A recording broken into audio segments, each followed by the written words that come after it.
મેક્સિકોથી illegally America જવાના પ્રયાસમાં મે 5ના રોજ દરિયામાં હોડી પલટી જતા ડૂબી ગયેલી ગુજરાતી ફેમિલીની મિસિંગ દીકરીના મૃતદેહના અવશેષો આખરે મળી ગયા છે. 10 વર્ષની માહી પટેલ સાથે તેનો સગો ભાઈ પ્રિન્સ પટેલ પણ ડૂબી જતા મોતને ભેટ્યો હતો. આ ઘટનામાં 2 ગુજરાતી અને 2 મેક્સિકન એમ કુલ 4 લોકોના મોત થયા હતા, જેમાં 3 મૃતકોની બોડી તે વખતે જ રિકવર કરાઈ હતી. માહી અને પ્રિન્સ પોતાના પેરેન્ટ્સ સાથે નાનકડી હોડીમાં બેસીને દરિયાઈ માર્ગે મેક્સિકોથી અમેરિકા જઈ રહ્યા હતા. તે હોડીમાં 15 લોકો સવાર હતા, જે કેલિફોર્નિયાના દરિયાકાંઠે જ પલટી જતા તેમાં સવાર તમામ લોકો ડૂબી ગયા હતા. તે વખતે દરિયો પણ તોફાની હોવાથી માહી અને પ્રિન્સ ગણતરીની સેકન્ડોમાં જ ઊંડા પાણીમાં ખેંચાઈ ગયા હતા, જેમાંથી પ્રિન્સની બોડી થોડા સમયમાં જ મળી આવી હતી, પરંતુ માહીનો કોઈ અતોપતો નહોતો લાગ્યો. તેના મૃતદેહને શોધવા માટે કલાકો સુધી સર્ચ ઓપરેશન પણ ચલાવાયું હતું, જેમાં હેલિકોપ્ટરને પણ કામે લગાડવામાં આવ્યું હતું, પરંતુ રાત સુધીમાં માહીની બોડી ન મળતા તે ડૂબી ગઈ હશે તેવું માની લઈ તેને શોધવાની કામગીરી પણ પડતી મૂકવામાં આવી હતી.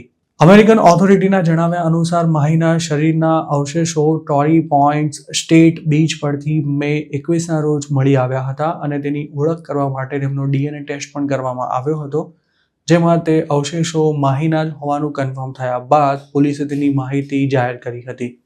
તો બીજી તરફ માહીના પેરેન્ટ્સને પણ તે વખતે ગંભીર હાલતમાં હોસ્પિટલમાં એડમિટ કરવામાં આવ્યા હતા. આ પરિવાર મહેસાણાના વિજાપુર તાલુકાના આનંદપુરા ગામનો વતની હતો. આ ઘટનાથી માહિતગાર એક વ્યક્તિએ આમ ગુજરાતને જણાવ્યું હતું કે મૃતક બાળકોની માતા સંગીતા પટેલ તે વખતે ખતરાની બહાર હતી, જ્યારે તેમના પિતા બ્રિજેશ પટેલની સ્થિતિ ક્રિટિકલ હતી અને તેમને વેન્ટિલેટર પર પણ રાખવા પડ્યા હતા. તેમજ તેમને પણ અઠવાડિયામાં ભાન આવી ગયું હતું અને આ કપલને હોસ્પિટલમાંથી ડિસ્ચાર્જ કરાયા બાદ હાલ તેમને ડિટેન્શન સેન્ટરમાં જ રખાયા હોવાનું પણ જાણવા મળી રહ્યું છે. અમેરિકન ઓથોરિટીએ આ મામલે 5 મેક્સિકન સામે હ્યુમન સ્મગલિંગ સહિતના ગંભીર ચાર્જીસ લગાવ્યા છે અને આ તમામ આરોપીઓ હાલ જેલમાં બંધ છે.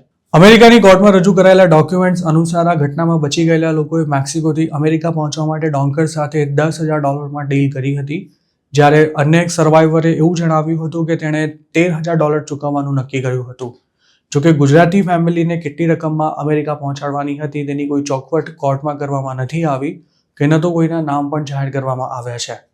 એક તરફ અમેરિકાની કોર્ટમાં મામલે હાલ કેસ ચાલી રહ્યો છે, તો બીજી તરફ આ ફેમિલીને ઇલીગલી અમેરિકા મોકલનારા અને 2 બાળકોના મોત માટે જવાબદાર એજન્ટો સામે ગુજરાતમાં હજુ સુધી પોલીસ ફરિયાદ સુદ્ધા નથી નોંધાઈ.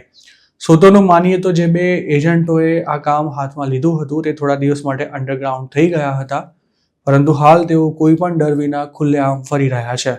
ગુજરાતમાં જે સિસ્ટમ ચાલે છે તેમાં અમેરિકા પહોંચ્યા બાદ એજન્ટને પેમેન્ટ કરવાનું હોય છે, પરંતુ જો રસ્તામાં કોઈને ઈજા થાય કે પછી કોઈનું મૃત્યુ થઈ જાય તો જેટલી રકમની ડીલ થઈ હોય તેટલી જ રકમ એજન્ટ મૃતકના પરિવારજનોને ચૂકવે છે અને જો યુએસ જનારું કોઈ ફેમિલી મેમ્બર બચી ગયું હોય તો તેને ફ્રી ઓફ કોસ્ટ અમેરિકા પણ પહોંચાડવામાં આવે છે. એજન્ટો સાથે લાખો રૂપિયામાં સમાધાન થઈ જતું હોવાને કારણે જો કોઈનું મોત થઈ જાય તો પણ તેના ફેમિલી મેમ્બર્સ પોલીસ ફરિયાદ નોંધાવવા આગળ નથી આવતા અને ફરિયાદ નોંધાય તો પણ મામલો શાંત પડતા જ કેસ પણ રફે દફે થઈ જતો હોય છે.